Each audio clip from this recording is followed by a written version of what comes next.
The biggest problem in symmetric key cryptography is key management. If two people want to be able to communicate securely, then symmetric key cryptography is not going to be able to, they cannot initiate communication without somehow exchanging the keys. And obviously this is done using public key cryptography or actually physically placing the keys on the communicating devices. Now in certain applications, like say measuring the water quality over a large area, and you want to do that with sensors, this becomes quite tricky. If you want to, if you initially install the sensors, then you have them all with you and you put the keys on there and then you go out and place the sensors over this large area. But if you're using symmetric key cryptography, then the keys, they actually get exhausted over some time. So at some point you will have to redistribute the keys in order to maintain security. And so then this becomes expensive in that situation, and especially in situations where you have implanted medical devices, you will have to perform some kind of surgery, or perform an expensive key redistribution operation in order to be able to refresh the keys. So in order to alleviate this problem, there's two ways. Well, one way is make the key redistribution as efficient as possible, try to find the most efficient algorithms. But instead of that, we're going to be focusing on how do we use these keys as long as possible. Okay, so this is a property of the cryptographic schemes themselves that you're using, and there are certain limits to how long you can use the keys. So okay, why is there this limit on how long you can use the keys? Let's look at an example. I picked just a typical MAC, EMAC, encrypted CBC MAC. So the first part of EMAC, oops, where is it going? Okay, anyway, first part of EMAC is CBC MAC, and then it gets an independent block cipher call at the end to encrypt it. This is by far not the most efficient version of this. I'm just taking this as an example. So what happens, how do you determine how long you can use the keys with EMAC? Well, you have to look at, you have to kind of do it relative to what kind of adversaries that you're willing to tolerate. And adversaries, you measure them by the time and memory that they need to use in order to be able to attack the scheme, and also the amount of data that they receive, encrypted or processed through EMAC. So, okay, if we look at the first thing, time and memory, well, EMAC is just a mode of operation. You have to actually plug in a block cipher, and this is where the time and memory comes into play. You take a block cipher like AES 128. It has a key size of 128. It's quite large for many applications, should be okay. For block ciphers like present like Catan, which are designed for these lightweight applications, they have key sizes of 80 bits, which might not protect you against the NSA, but should be okay against small organizations.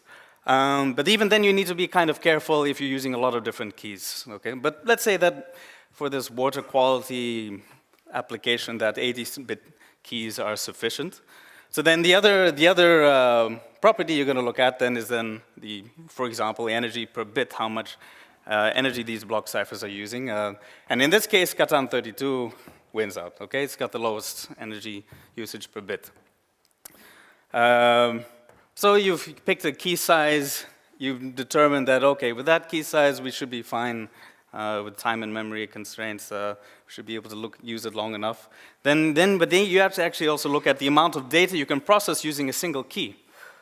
Now, how do you determine that? Well, this is usually done by provable security people. You take the mode of operation, and you kind of forget about the details of the block cipher by replacing it with independent PRPs, okay? Pseudorandom permutations. So in this case, we have two, because EMAC uses two independent keys. Now, you don't worry about the details of the block cipher, and we actually have some uniform random permutation here. You can just consider information theoretic adversaries, which means we don't care about how much time they use or how much memory they use. We just have some, in a certain sense, so just something to compute over here, quite mathematical. So in the case of EMAC, you get a restriction of the form like this. You can go through the proof, and then you get this kind of calculation, and then I'll just explain these parameters over here. So you have n is the block size of the underlying block cipher. Q is the number of queries that you're processing, or that the adversary processes. L is the maximum query length. And epsilon is the confidence, or the amount, let's say the probability that an adversary would actually attack the scheme. So you want to set your confidence pretty high by setting epsilon very small, okay? So then this formula over here says limits how many queries and how long the queries can be with a certain confidence and block size. Okay, so you multiply the 2 to the n times the confidence, and it's quadratic in the number of queries and linear in the query length.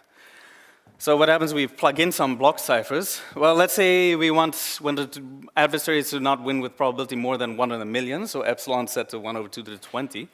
And we're usually processing messages of length 1 kilobyte. Okay, so AES-128 has a block size of 128. We have all sufficient parameters on the right side, which means we can compute that number of queries is limited to 2 to the 51. Seems reasonable. Then present, 64-bit block size. What happens? Well, now you can only process 2 to the 18.5 queries. Then you go down to Catan 32 with only a 32-bit block size, and you can only process 4 queries. So this is obviously a big issue. And this is what I mean by the amount of the data limits that you have when using Catan 32 in a mode of operation like EMAC. So, of course, I picked out the Catan 32. There's nothing inherently wrong with Catan 32. There are other 32-bit block ciphers like RC5 CMEC, and then, of course, infamous Simon and Speck. Then there's also 64-bit blocks, a lot of 64-bit block ciphers, which also have quite a strong limitation compared to 128-bit block ciphers.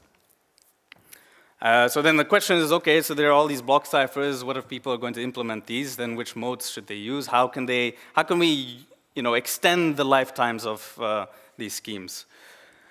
Here's another display of basically how these bounds evolve. Okay, the data limits for EMAC. Along the horizontal axis, you have the number of queries that you can make. Okay, so this goes from 1 to 64, and this is with a 32-bit block cipher, so like Catan 32. And on the vertical axis, you have the message length. Okay, so then for what this means, how do you read this? If you want to be able to make 10 queries, then your maximum message length is between 2 to the 3 and 2 to the 4. Okay, if you want to be able to make 30 queries, then your message length has to be 1 block. Sorry, this is 2 blocks long, okay? So there are other modes which are similar to EMAC. There's OMAC, which is more efficient than EMAC. There's also PMAC, which is parallelizable, and they all have pretty similar bounds. They just kind of die off quite soon, and as a function of the message length as well. So the question is, of course, okay, can we get improvements? So for all the modes that I just showed on that graph, you have bounds of the form q squared L over 2 to the n. And the only known attack there is of the form q squared over 2 to the n. So that's the only best known generic attack which we know applies to all these block ciphers with an n-bit state. So there's this gap over here. You've got this PMAC, EMAC, they're all on the right-hand side, and question is, can we go closer to the left-hand side, get rid of this dependence on L? Well, there is a certain class of MAC mode of operation, which is called beyond birthday bound constructions. So their solution is, well, okay, now the probability evolves as a function of 2 to the 2n instead of 2 to the n. Okay, 2 to the 2n is massive then. Then you have these limits, and they tend to be on the right-hand side, in fact, quadratic in the message length. Examples of beyond birthday bound schemes are like some of CBCs. They're not very simple schemes, but I'm just displaying what they roughly look like. And the way they get around this beyond birthday bound is by keeping the inner state size to be 2 n bits instead of n bits like with EMAC. So this is some of CPCs. Here's another one, PMAC plus. Again, here you see this 2 n bit inner state size. And then if we plot it on the graph, what do we see? Okay, here, this is what the original ones were. And these are the beyond birthday bound ones, okay? Notice that, okay, I'm cutting off the graph a bit soon over here, and these beyond birthday bound schemes, they don't reach the bottom yet. So you can also show the full picture. So obviously the beyond birthday bound schemes, then you can query out way more messages than with the regular schemes. But then, as a function of the message length, they still die out very quickly. This is already 4 blocks. I'm sorry, that's 4 blocks over there. Okay. So we still need to improve the dependence on the message length over there. Now, okay, foregoing this beyond birthday bound stuff, let's just focus on modes which is a single n-bit state. Here there are other solutions which try to improve these bounds. Okay, so they tend to be more on the left-hand side. This is PMAC with parity, uses 3 block cipher calls per 2 blocks, and then it masks each of the block cipher calls, and then does a whole process like that. Then there's also PMAC X, which actually generalizes PMAC with parity, uses error-correcting codes, and then all in all, not very simple solutions to mitigating this L-factor dependence. But in either case, they do achieve what they set out to do. So this is up there, you can see PMAC with parity and PMAC X.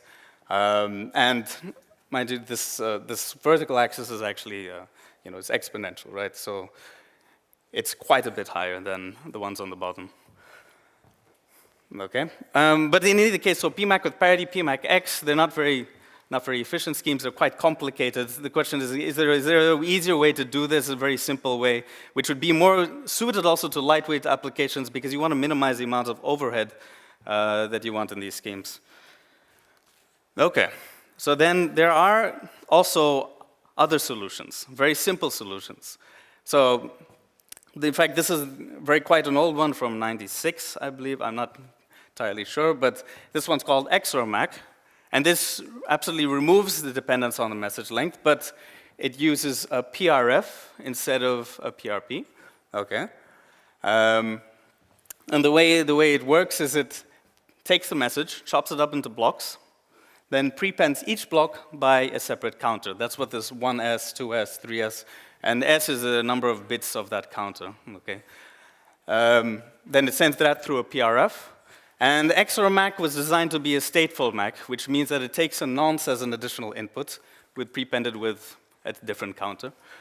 And this can be viewed kind of like a Wegman-Carter MAC.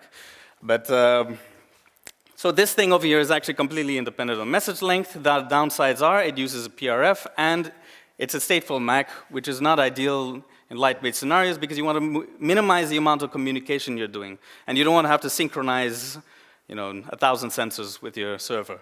So you want to get rid of this nonce.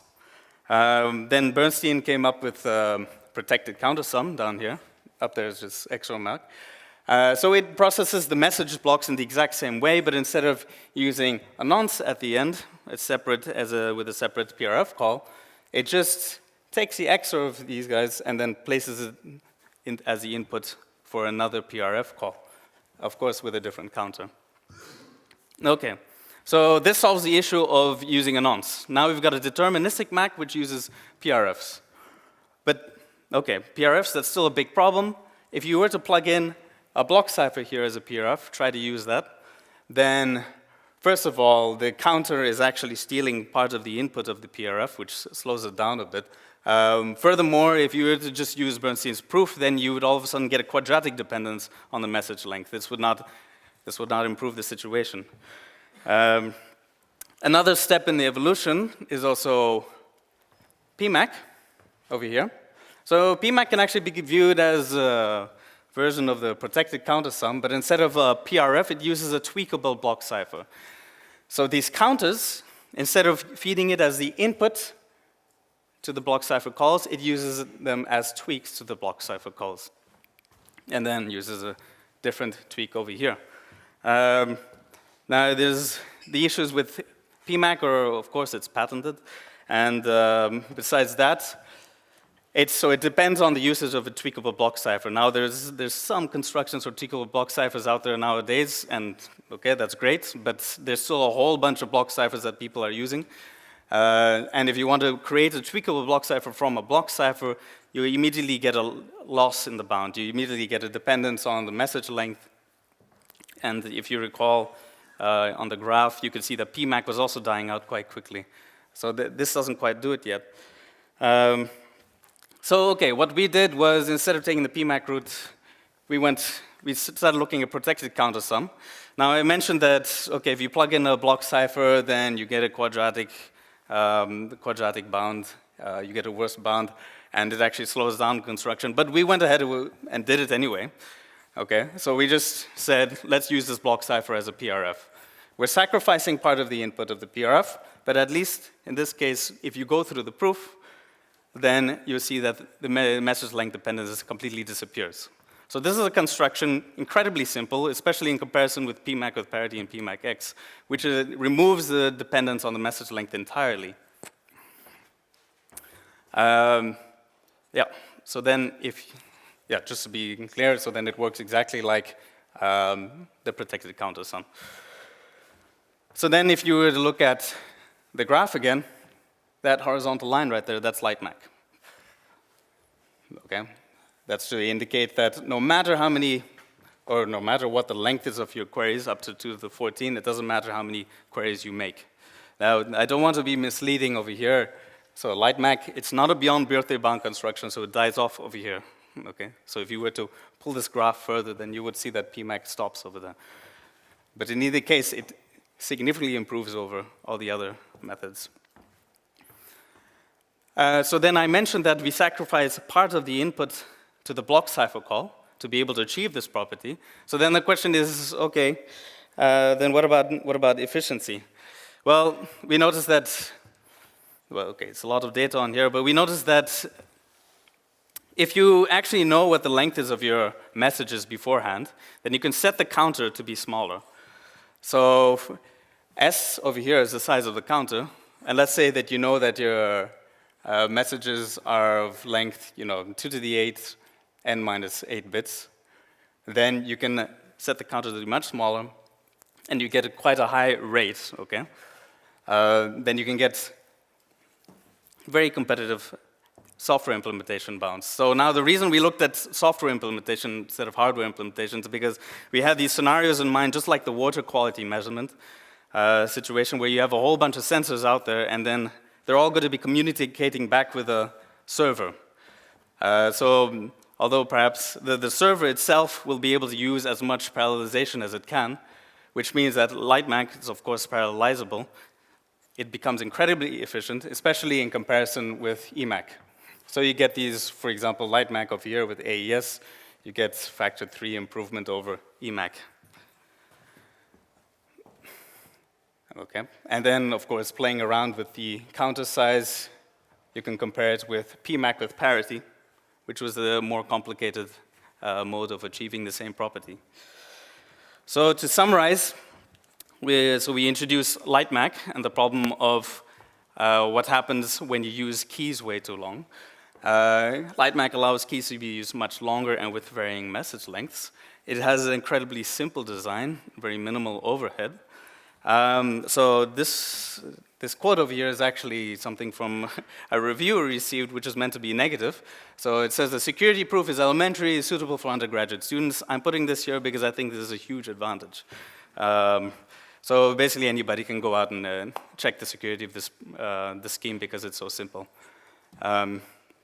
And it allows for this efficiency trade-off, okay? If you know how long the messages are, then you can make it more efficient. Okay, that's it. Thank you for your attention, and there's a paper on ePrint.